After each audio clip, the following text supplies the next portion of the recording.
This is the interior of 154 Bank Street. If you came in through the front door, this lovely front door would greet you along with a storm door. There's a little walkway out to the driveway. And this room is a dedicated foyer. You have a coat closet straight ahead and a cool light fixture. The walls are two-tone. You have a bit of a saffron yellow with a burnt orange color. You can see that there are hardwood floors that flow throughout this living space. This is the living room. I should step back and let you see this pretty arch as well. There are some archways between the rooms. So the living room has a real marble fireplace. If you come all the way back and can check out the actual texture, this is real mortar in between these real stones. It is a gorgeous feature. So it is a wood burning fireplace. There is an overhead light and ceiling fan. In the front, there's 3 windows. They do have an air conditioner in one of them. The other interesting thing about this room is that there's black trim. This crown molding at the top is very dark. So changing that out to white and obviously fresh paint throughout would do wonders. So it's a really good size. They have a super deep sofa over here, and that's probably 8 feet long. And then on this side also an 8-foot long sofa, but just not as deep. So you can see there's a lot of space. They have the television over here, but I do think that a better layout for most people would actually be to put the television there in that nook, or it could always go above the fireplace or on this wall if you are TV watchers. And then we flow into the dining room. Again, there's the dark crown molding. There is a corner piece that's missing. I do believe that you can get that, a replicated piece like that to match back up there in the corner. Perhaps it has fallen down somewhere and we may find it upon the tenants moving out. So this dining room space does have a central chandelier. They're obviously just not using their table, so you have to completely ignore the mess and the way that other people live. So this room, just beyond the dining room, you do have 2 steps down. 1, 2, well, and then a 3rd step down really. And that is laminate wood flooring in this sunroom.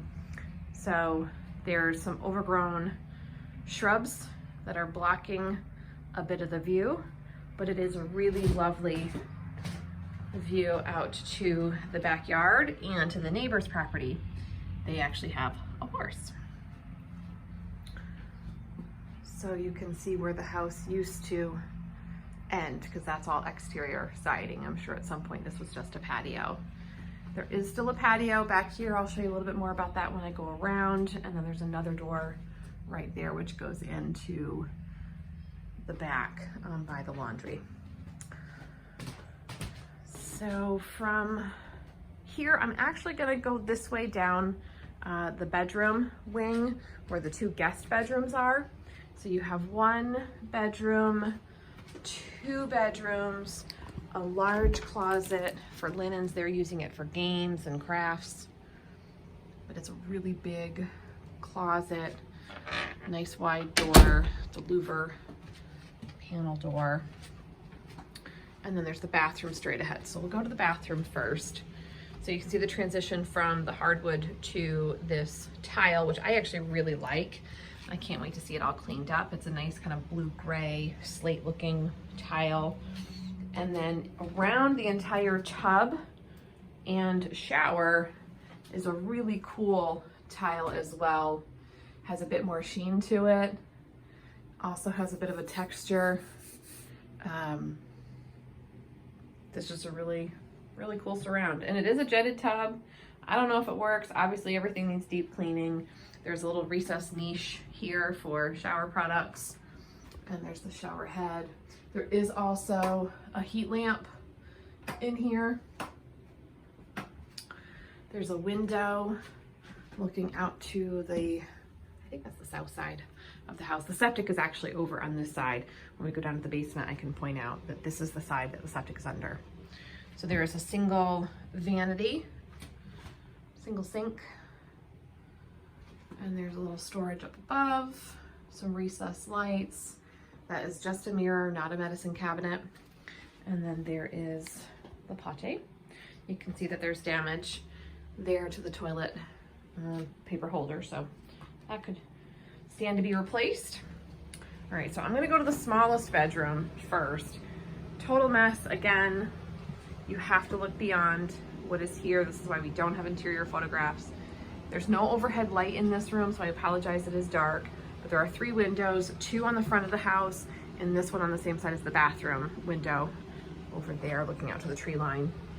The hardwood floors do go throughout all the bedrooms, as well as the living room, dining room space. There is a small closet in this room. This is the only room with a small closet. The others are quite large. Looks like there's a little shelf at the bottom as well. And also I want to point out that these are solid wood 6-panel doors. And there's a good thick trim on the original section of the house. So this is just actually white. I know it's coming across as a few different colors because there's no real good lighting in here, but that is the first bedroom. And then right across the hall is the second bedroom, which is definitely bigger. This is also the only bedroom that's on the back side of the house. So this one has that same view as the sunroom overlooking the backyard. So there's also 3 windows in this room, the 2 up here, and then there's 1 taller window overlooking that south side. So there is a larger closet here. Obviously their doors have fallen down. The doors can be rehung. I'm sure the owner will be glad to take care of that. But there is a storage system in here. There's the built-in central with the hanging bar space on both sides. And again, there is hardwood floor throughout this space. This is just an area rug that's covering it up.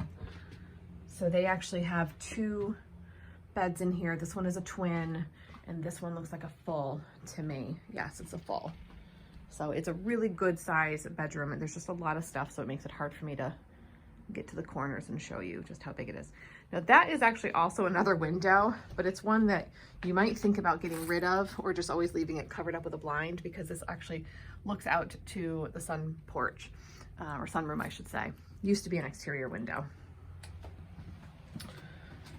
All right, in the dining room, I actually should point out that there is really thick, wide panels here. This is like the good old-fashioned, probably pine wainscoting. So that's just been a dark painted finish put on it. It's like a dark brown, almost purpley color. So if you wanted to change that color out, it would just be a nice feature for the dining room.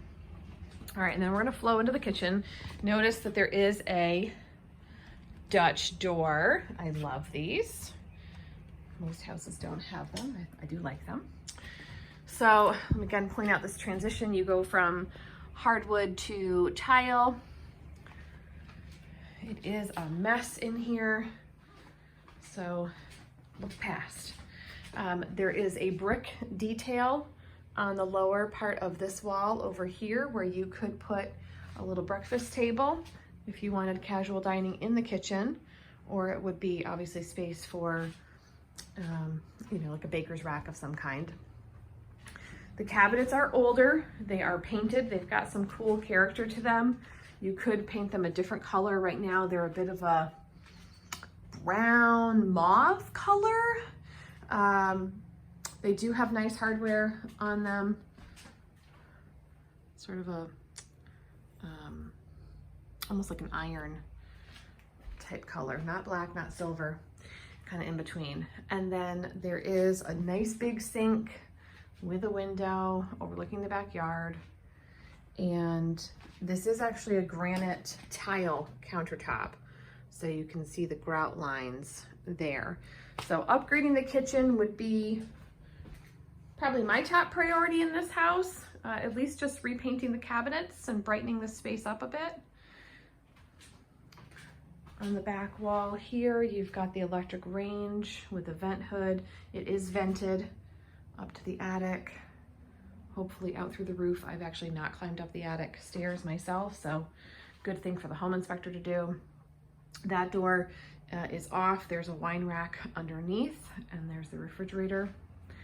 This door with a little cat opening in it, this actually does go up to the attic. They do have litter boxes in here, and they're using it more like a pantry. They're obviously not going up into the attic for anything. So that is how the home inspector would access the attic, and then you would still have all this storage space for everyday use.